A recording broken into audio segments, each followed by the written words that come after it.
কিছু জায়গা আছে যেখান থেকে আমরা ফিরে আসি ঠিকই, কিন্তু মনটা সেখানেই রয়ে যায়।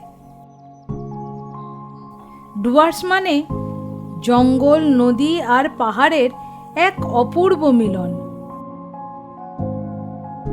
এই বিশাল সবুজের মাঝখানে কোথাও কোথাও লুকিয়ে থাকে কিছু ছোট্ট গ্রাম, যেখানে শহরের কোলাহল নেই। সময় যেন একটু ধীরে চলে, আর প্রকৃতি যেন নিজেই গল্প বলে। ভাট্টি তেমনই একটা গ্রাম। আমরা এসেছিলাম মাত্র একদিনের জন্য, কিন্তু কখনো কখনো একটা দিনই যথেষ্ট হয়ে যায় একটা জায়গার প্রেমে পড়ার জন্য।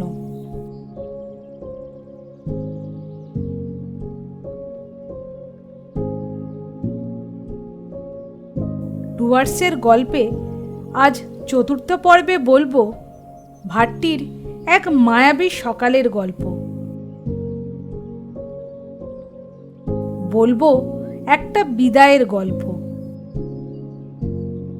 বলবো শ্যাম সিংয়ের মন ভালো করার গল্প। সাথে ফেরার পথে আর কি দেখলাম বলবো সেই গল্প। তাহলে শুরু করা যাক। সবার আগে আমি পিয়ালি, আপনাদের হোস্ট, সবাইকে স্বাগত জানাই আমার চ্যানেলে।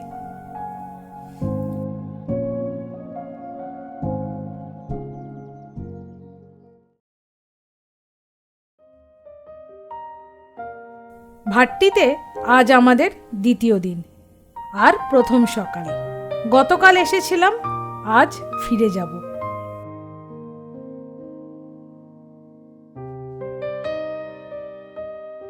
সকালে ঘুম ভাঙতেই রুমের জানালাটা খুললাম, আর জানালাটা খুলতেই মনে হচ্ছে যেন প্রকৃতি নিজেই দরজায় এসে দাঁড়িয়েছে। সামনে বয়ে চলেছে মূর্তি নদী, তার সেই মিষ্টি গান, ঠান্ডা সকালের হাওয়া আর চারপাশে সেই শান্ত পরিবেশ।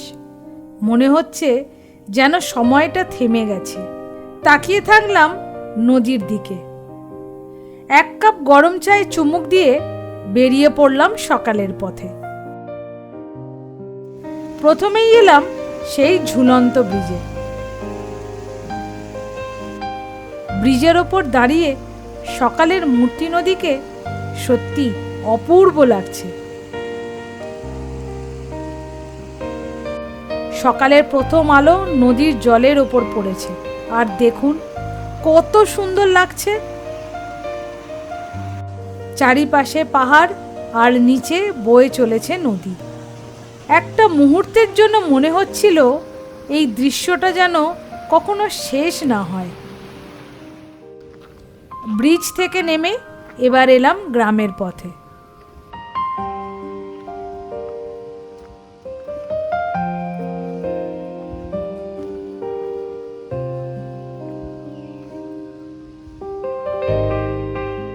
একটু হাঁটা, একটু নীরবতা, আর একটু প্রকৃতির সঙ্গে সময় কাটানো।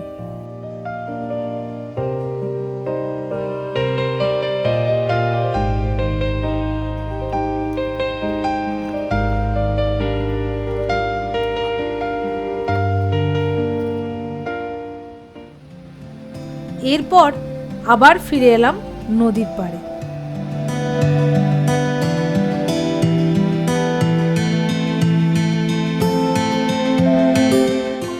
দূর থেকে যতটা সুন্দর লাগে, কাছে এলে মূর্তি নদী যেন আরো সুন্দর হয়ে ওঠে।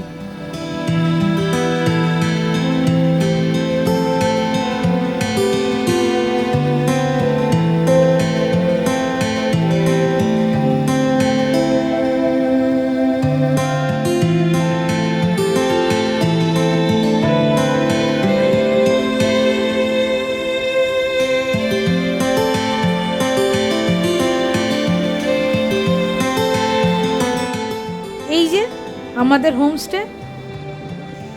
একটা পাথরের ওপর বসে রইলাম। সামনে বয়ে চলেছে নদী, তার সেই মিষ্টি গান। আর চারপাশে সেই শান্ত পরিবেশ। মনে হচ্ছে এই মুহূর্তটা সময়কে যেন থামিয়ে দিয়েছে।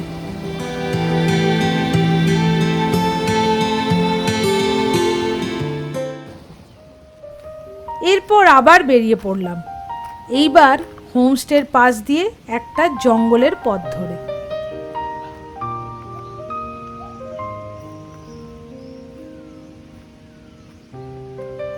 পাথুরে রাস্তা, চারপাশে জঙ্গল, নির্জন পরিবেশ,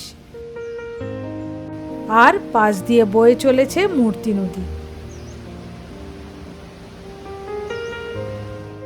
আজ কোনো তাড়াহুড়ো নেই, নিজের মতন করে ঘুরছি ভাত্তির গ্রামের রাস্তায়।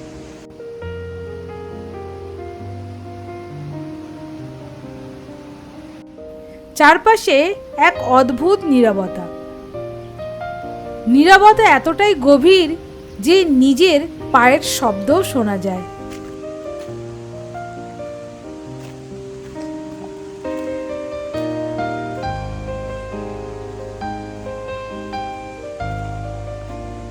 ঠিক তখন হঠাৎ দেখা হলো প্রকৃতির সাথে।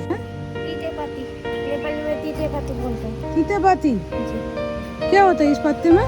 मेडिसिन होता है मेडिसिन किस चीज का? वो कफ इधर कफ के लिए। প্রকৃতি হলো আমাদের হোমস্টের মালিকের ছেলে। সে বলল ও আমাকে একটা জায়গায় নিয়ে যাবে।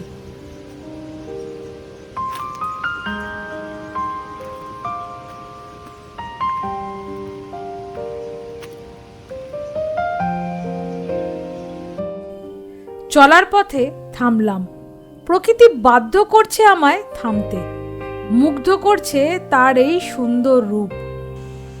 আমার সঙ্গে আছে প্রকৃতি, ও আমাকে গাইড করে নিয়ে যাচ্ছে গ্রামের রাস্তায়।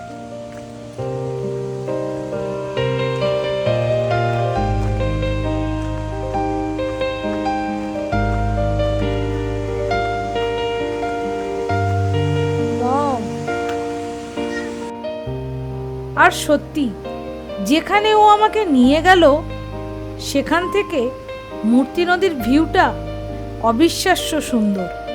নিচে নদী, চারপাশে জঙ্গল, আর সেই অসাধারণ শান্ত পরিবেশ।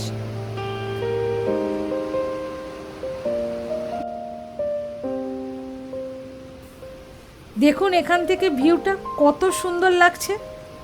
কিছুক্ষণ দাঁড়িয়ে রইলাম, শুধু দু চোখ ভরে দেখছি, শুধু অনুভব করছি।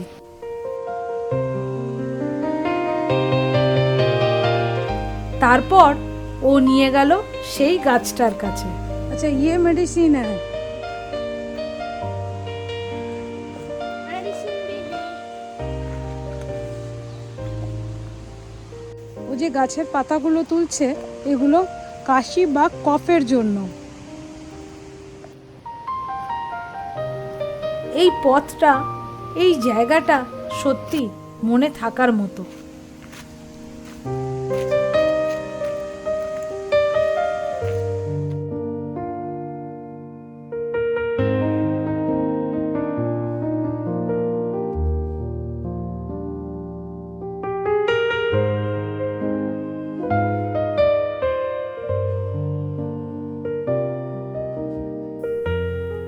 এরপর ফিরে এলাম হোমস্টেতে।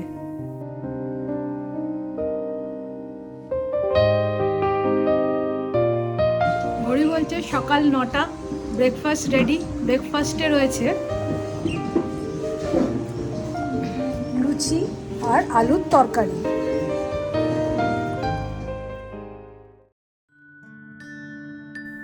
ব্রেকফাস্ট করার পর সময় এসে গেল ভাট্টিকে বিদায় জানানোর। শেষবারের মতো মুগ্ধ হয়ে তাকিয়ে রইলাম চারপাশে। এই ছোট্ট গ্রামটা এত অল্প সময় যেন আমার মনটা ছুঁয়ে গেছে।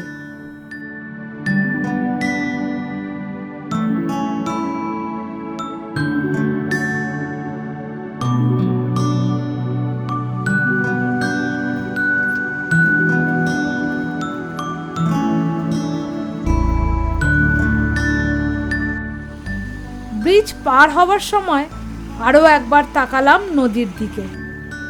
মনে হচ্ছে নদীটা যেন আমায় আটকে রাখতে চাইছে। তার মায়া সত্যি অদ্ভুত। মনে হচ্ছে এখানেই থেকে যাই, কিন্তু ফিরতে তো হবেই, কারণ ফিরলেই তো আবার নতুনের সাথে দেখা হবে। এই যে এদিকে আমাদের গাড়িও রেডি আমাদের নিয়ে যাওয়ার জন্য।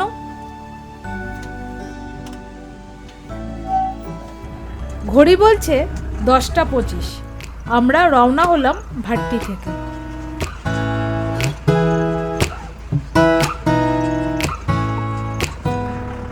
ভাট্টি আজ আমরা যাচ্ছি, জানি না আবার কবে দেখা হবে, কিন্তু তুমি মনের ভেতরে থেকে যাবে তোমার নীরব সৌন্দর্যের জন্য।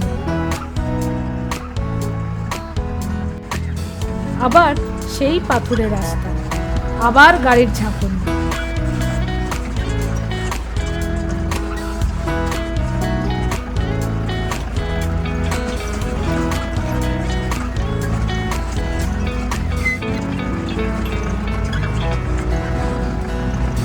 ল্যান্ডস্কেপটা দেখেছেন কত সুন্দর?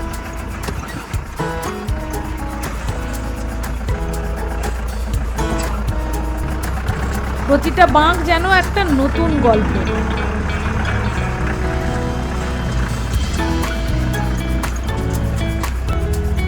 ড্রাইভারের অভিজ্ঞতায় ধীরে ধীরে এগিয়ে চললাম।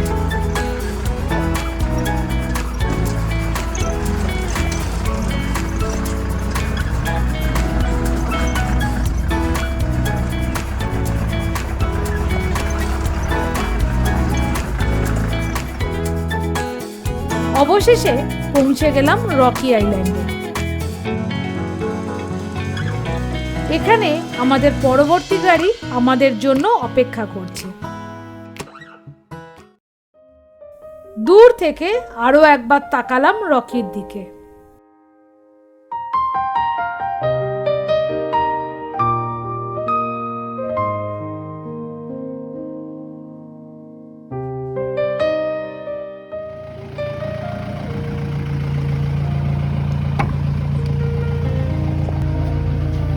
তারপর রওনা হলাম সবাইকে টাটা করে। মনটা একটু খারাপ, একদিকে বিদায়ের ভার, অন্যদিকে নতুন দৃশ্যের টান।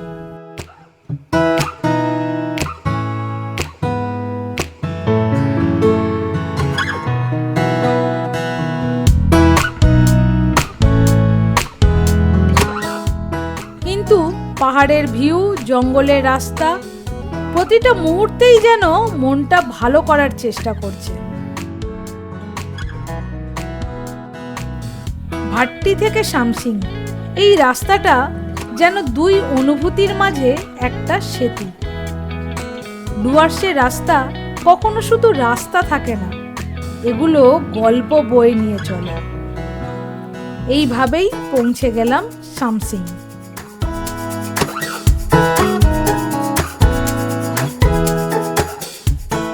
আগের দিন আপনাদের কথা দিয়েছিলাম ফেরার সময় দেখাবো, এবার সেই কথা রাখার পালা। তাই এবার চললাম শামসিংয়ের ভিউ পয়েন্টের দিকে। পথের ধারে চায়ের বাগান, দূরে পাহাড়। ভিউটা দেখেছেন কত সুন্দর? শামসিং আমার সব মন খারাপ মুছে দিল। ল্যান্ডস্কেপটা শুধু দেখুন।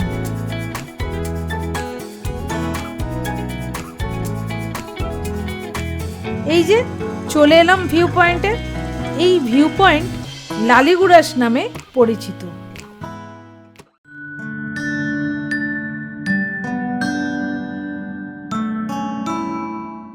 দুদিকে পাহাড় আর নিচে বয়ে চলেছে মূর্তি নদী।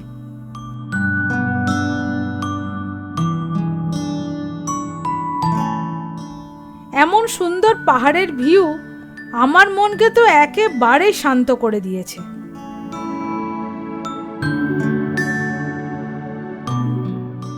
আপনারা চাইলে এই রাস্তা দিয়ে নিচের নদীর কাছেও যেতে পারেন। এই যে নিচ দিয়ে মূর্তি নদী বয়ে চলেছে, নদীর বাঁদিকে হলো কালিম্পং ডিস্ট্রিক্ট আর ডান দিকে হলো, মানে যেখানে আমি দাঁড়িয়ে আছি, এটা জলপাইগুড়ি ডিস্ট্রিক্ট।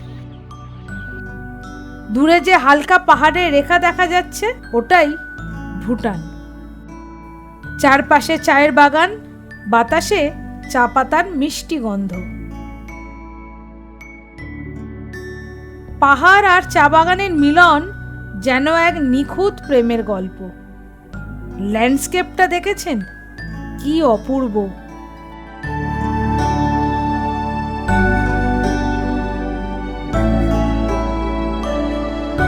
শামসিং মানেই শান্তি, যেন মনে হয় মনের ভেতরে কেউ জানালা খুলে দিয়েছে। চারিপাশে চায়ের বাগান, দূরে পাহাড় আর এক অদ্ভুত শান্তি। এখানে একজনই আছেন যিনি ঝালমুড়ি বিক্রি করেন। পাহাড়ে এসে এই ঝালমুড়ি একদমই মিস করা যাবে না।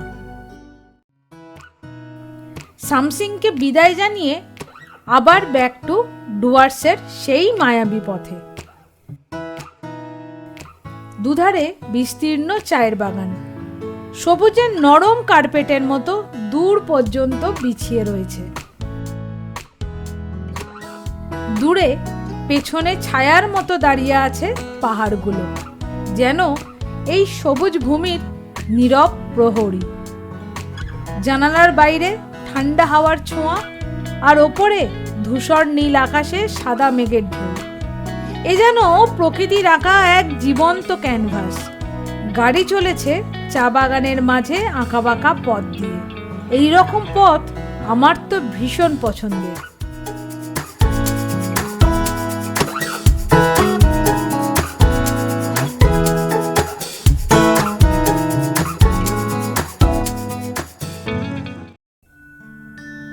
আবারও একবার থামলাম চা বাগানের সামনে।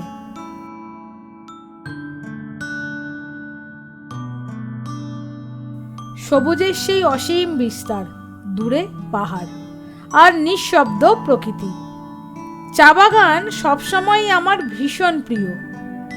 এই সবুজ আমার চোখ আর মনকে এক অদ্ভুত শান্তি দেয়। ডুয়ার্সে এসে যদি চা বাগানে না আসি, তাহলে মনে হয় গল্পটা যেন অসম্পূর্ণ থেকে গেছে।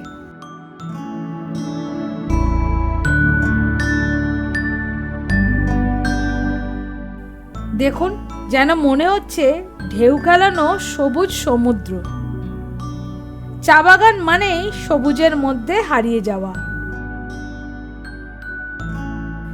দেখুন শুধু ল্যান্ডস্কেপটা কত সুন্দর। চায়ের বাগান সব সময় আমার খুব প্রিয়। এই দৃশ্য মনটা ভরে গেল। এবার ফেরার পথ ধরলাম। আমরা ফিরছি বাতাবাড়ি। পেছনে পড়ে রইল ভাট্টি, মূর্তি নদী, শামসিং আর সেই সুন্দর সকালটা। কিছু জায়গা থাকে যেখানে হয়তো আমরা মাত্র কয়েকটা মুহূর্ত কাটাই, কিন্তু সেই জায়গাগুলো সারা জীবন মনে থেকে যায়। ভাট্টি ঠিক তেমনই একটা জায়গা। হয়তো আবার কোনোদিন ফিরে আসব। তার আগে এই সুন্দর স্মৃতিগুলোই সাথে করে নিয়ে চললাম। তবে ডুয়ার্সের গল্প এখনো শেষ হয়নি।